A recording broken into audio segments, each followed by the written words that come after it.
Magandang buhay mga tropa. Solid na camping site ba ang hanap nyo? May bagong camping site kaming napuntahan dito sa Zambales. Ito, ang Angeles Campsite. Matatagpuan ito sa bayan ng San Antonio. Malinis na ilog, fresh air, tahimik, malayo sa araw-araw na ingay, at mga tanawing siguradong makakatanggal ng stress mo.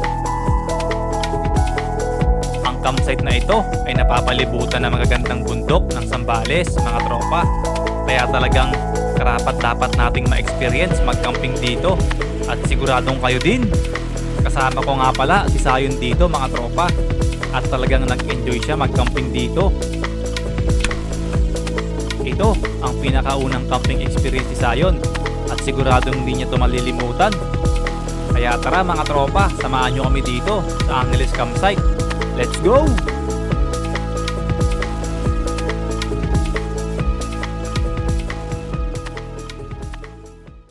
So yun mga tropa, what's up? We are here na sa Angeles Campsite. So this is San Antonio, Zambales. Si Sayon kasama ko. Sayon, saan ka? Ayan. Malaglag ka dyan ah. Ano na yan, tubig na yan. So yun, set up tayo ng tent. And also hindi ko na nakuhanan yung pagpunta kasi yun din naman yun eh. Lagi tayong dumadaan ng Zambales. So from Bataan hanggang dito, siguro inabot kami ng mga less than 2 hours.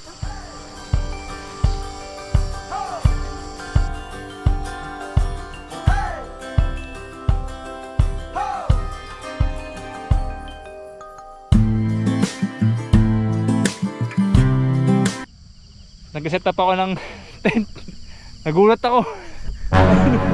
Lumapit. Akala ko kung nasa likod ko eh. Hindi tayo pwede rito. Medyo dun tayo sa kabila.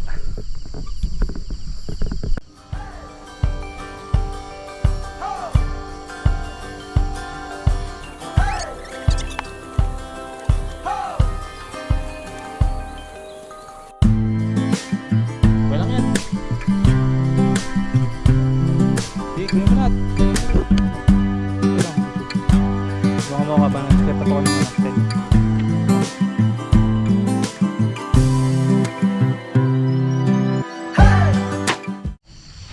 Yan, paunti-unti.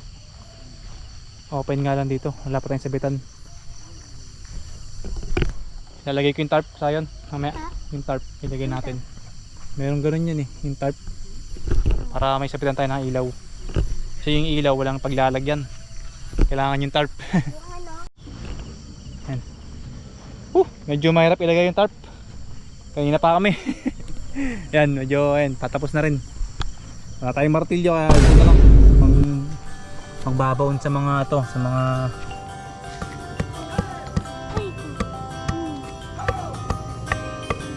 sisi natin.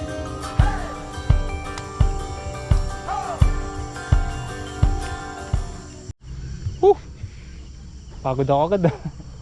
Siguro mga kulang 30 minutes ko na sinetap to, tarp. Hindi pa nga masyadong pulido eh, pero okay na to. First time kong mag-setup to. First time kong mag-setup nitong tarp. So, hindi pa gano'ng pulido. Siguro pag meron akong kasama na pwedeng maghihila sa kabila, mas madali na. Tsaka first time ko kasi hindi pa nga gano'ng pulido yung pagkakabanat, pero tapos na rin. Set up tayo ng table, tapos luto tayo. Gutom na ako, tsaka si Sayon eh. Gutom ka na? Ha?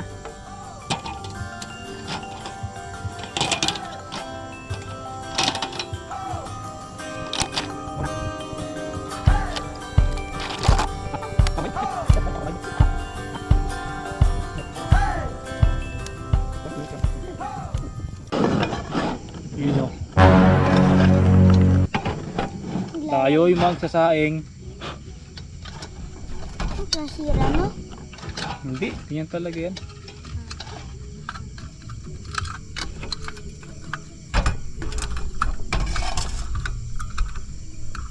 Ay, bigas. Yun ba? Dalawa? Saka na yan, no? Kasi na sa atin yun. May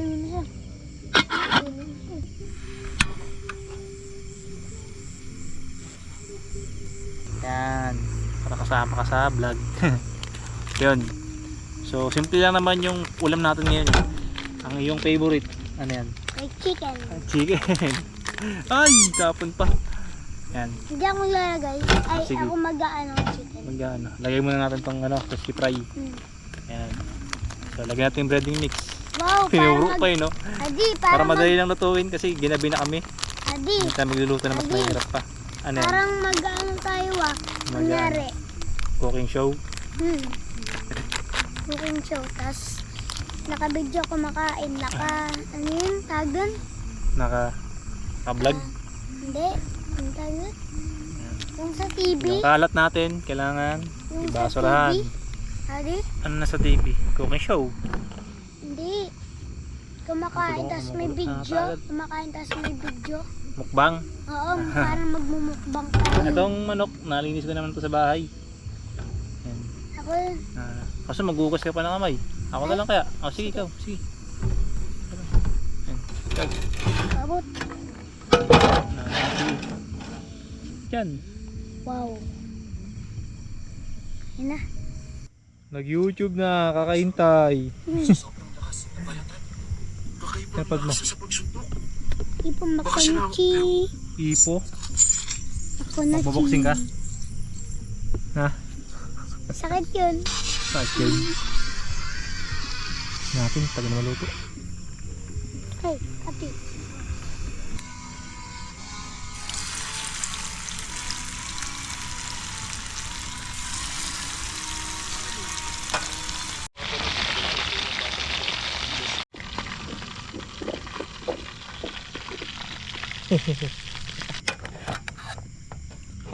Tara, kain mo na. Late na kumain, ano, sa 9:30 na, no? 9:30 na ata mga tropa. Late na, gutom na tong si Chikiting natin. So,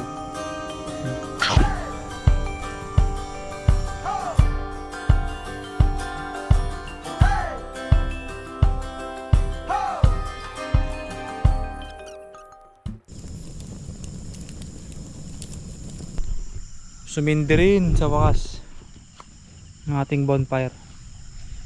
Tapos si Sayon naantok na.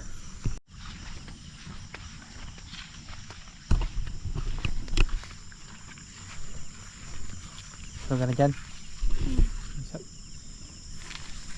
Sarado ko to. Sarado ko to. Good night. So late na rin tayo nakapunta kasi siguro before 7 tayo nakarating. Hindi ko na ipakita sa inyo yung lugar ng maliwanag pa. So bukas sa umaga papakita ko sa inyo. So oo nga pala, sa setup natin ito. Ayan, dyan kami kumain kanina. Ayan. Napakaganda ng gabi mga tropa. Tahimik. Wala kang ibang maririnig kundi ang tunog ng ilog dito. O siya, sige. Kailangan ko lang matulog. Good night mga tropa.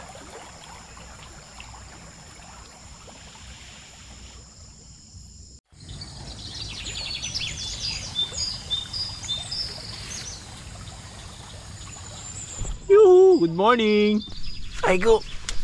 Ay, pagising-gising ako kanina kasi medyo lumakas yung hangin. Kala ko inahangin yung tarp. Tignan ba yung labas natin yan?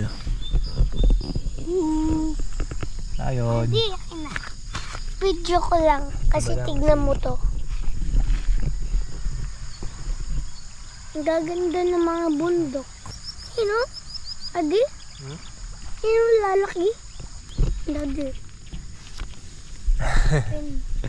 Ganda raw ng bundok. Halabas ako dyan. Ito ko lang sa video. Lalaki.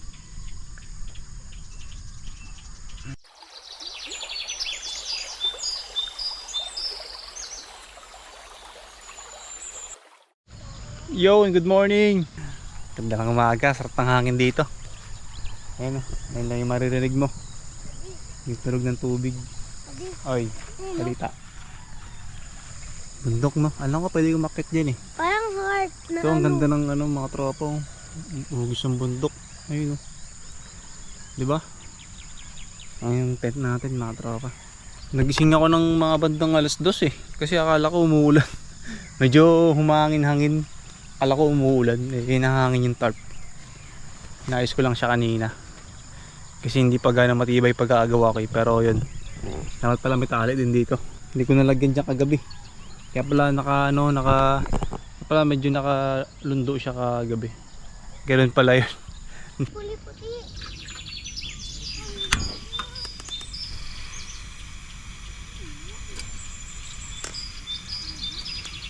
Eh mo may lang.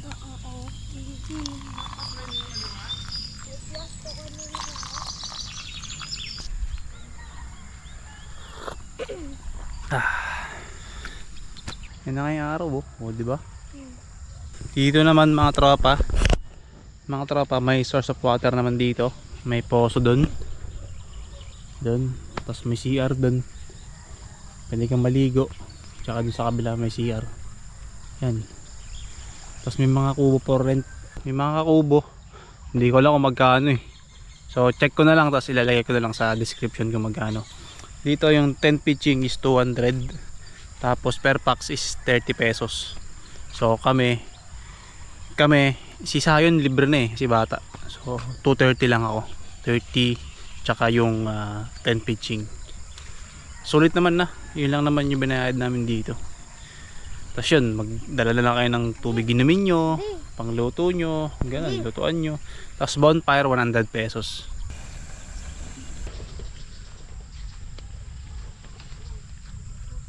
FT.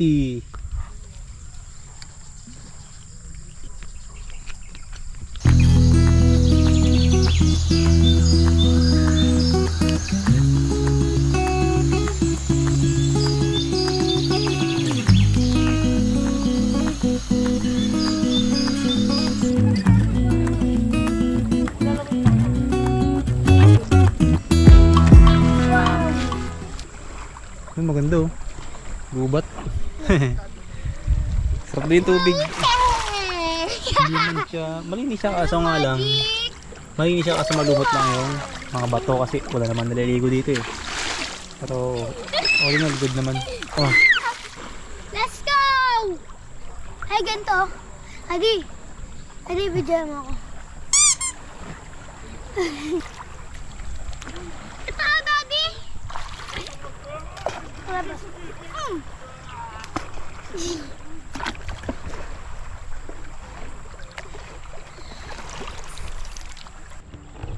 So mga tropa, may mas maganda pang spot doon.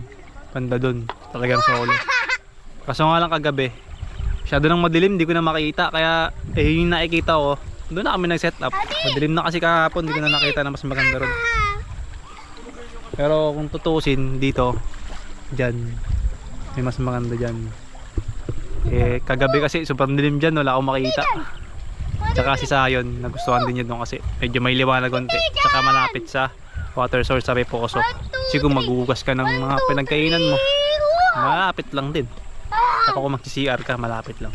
May tulad doon, hindi malayo. Tsaka malawak pa yung camping site nila. Marami siya lang pwedeng i-accommodate. Oy, kanina yung inagis ko, isa-isa pumuputok. Ito, bayagis ko. Ganun. Ang galing! Oh, ayaw eh. Ganito kasi dapat yung pag iahagis mo dapat pag ibabato mo siya patulis siya. Parang ito. Ay. Peke. Maganda. Yeah, si. Yun, unti, makuha nga ito. Oh, 'di ba tumalon? Oh. Matulis. Daddy. Ano yung gamit natin na? Ano, sige nga. 1, 2, 3, go. Oh.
You know, may poso. Tara, dito tayo maligo. Ay, meron talong. Iwan. Baka sa kanila. Dali mo dun. Sa inyo po to. Naiwan po dun. Huwag mo na lagay dyan. Doon mo lagay. Sa mga lalaki. Wala kasi yung dumi. Huwag mo babad dyan. Ayan, ayan yan. Excuse me po. Sa inyo po to. Naiwan dun. Meron dun. At oras na rin para maligo mga tropa. Mag-prepare pa tayo para makabiyahe na pauwi.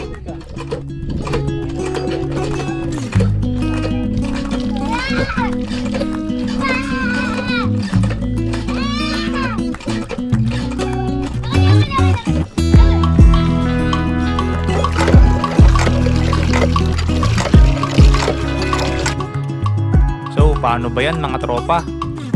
Talagang nakapag-unwind kami dito. Matapos ang mahaba at matrabahong weekdays ay nakapag-recharge din sa kalikasan. Napakahalaga talaga ng pahinga mga tropa, lalo na pag sa ganitong lugar. O siya, kung nakaabot ka man sa parte ng video na to, ay hihingi sana ako ng like. And also kung bago ka pa lang sa ating channel, huwag kalimutan mag-subscribe. Libreng-libre lang yan mga tropa. O sige na mga tropa, see you next vlog. Peace out!